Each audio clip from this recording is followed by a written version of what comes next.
What is personal training? In one word, if I would say, it is business. And to grow business, we need to be very professional and maintain high moral values. But unfortunately, in India, very few people maintain this professionalism and ended up losing their clients. So first ones are, today I'm gonna talk about few of them, and one of them is self-obsessed trainers.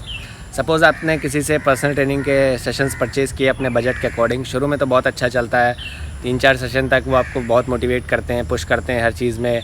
Session के बाद feedback लेते हैं, but जैसे जैसे session बढ़ते जाते हैं आप में इंटरेस्ट लूज़ करने लगते हैं.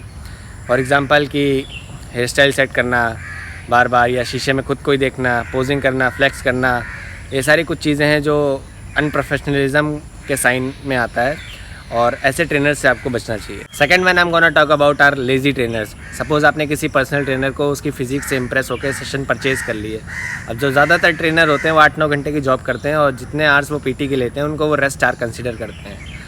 जैसे आई एग्री कि सेम इंटेंसिटी से आप हर सेशन नहीं ले सकते, but at least unnecessary topic discuss करना सेट्स के बीच में, या ऐसी एक्सरसाइज सेलेक्ट करना जिसमें कम एफर्ट लगे या स्पॉट ना करना पड़े क्लाइंट को, या फिर अपने मील सीट करना पीटी के दौरान. ये कुछ ऐसी हैबिट्स हैं जो आपका अनप्रोफेशनलिज्म के अंडर आती हैं.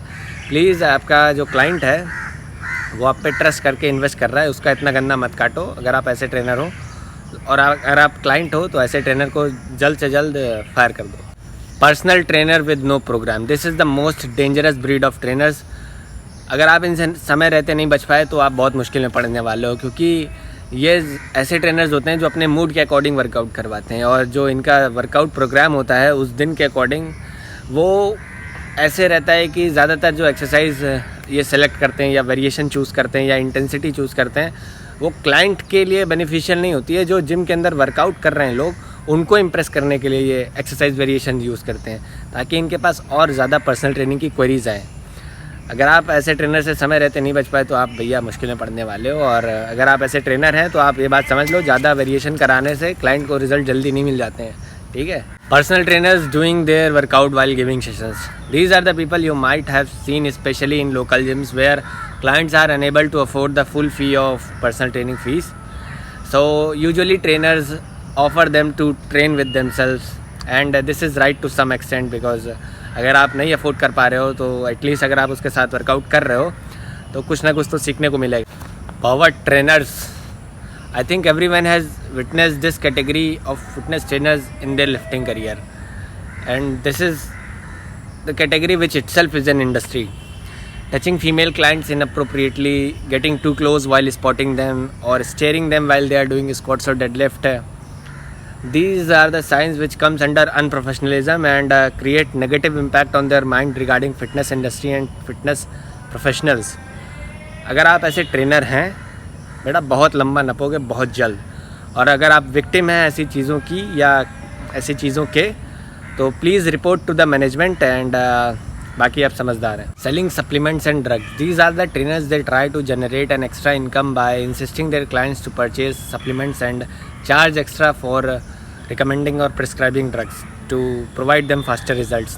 ऐसा इसलिए भी लोग करते हैं क्योंकि 30 दिन का सेशन के जो होता है उसके अंदर आपको 15 सेशंस पर्सनल ट्रेनिंग के कंप्लीट करने होते हैं, और ऐसा तो है नहीं कि 30 दिन के अंदर आप 30% बॉडी फैट से 15% बॉडी फैट पे आ जाओगे, और क्लाइंट डिसकंटिन्यू ना कर दे. इस वजह से भी लोग रिकमेंड करते हैं या इंसिस्ट करते हैं कि ये सप्लीमेंट ले लो या ये ड्रग ले लो, इससे फ़ैट लॉस या मसल गेन जल्दी हो जाएगा. और कुछ खास सैलरी और पर्सनल ट्रेनिंग का जो कमीशन होता है वो ट्रेनर को मिलता नहीं है, ऐसा लोग इसलिए भी करते हैं. So if you are trainer please stop recommending such things, and if you are a gym owner please balance the profit. Trainers getting too personal, or we can say personal trainer being very personal. If you are a trainer and you are hanging out with your clients, or if you entertain your client outside the gym, like in restaurant, in family functions, or in a bedroom, you are going to be in trouble very soon, because you are decreasing the rapport and standards of the industry. Over-educated and talkative trainers, these are the trainers they try to teach clients in every exercise or every session.